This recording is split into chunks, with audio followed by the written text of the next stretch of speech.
যদি আপনারা না পারেন আমাকে দায়িত্ব দেন, আমাদেরকে বলেন যে ভাই বা ছোট ভাই, তোমাকে আমি 1 বছর সময় দিলাম, শিক্ষার বিষয়গুলো গোছায় দাও।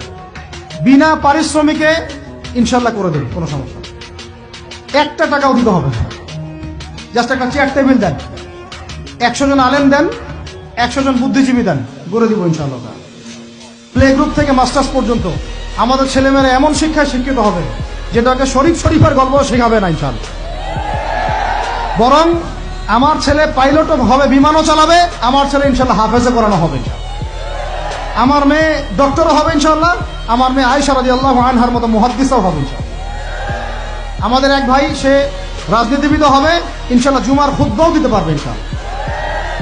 আল্লাহর কসম করে বলতেছি, এমন শিক্ষা চালু করা সম্ভব, শুধু আপনারা যদি একটু সৎ সাহস দেখান।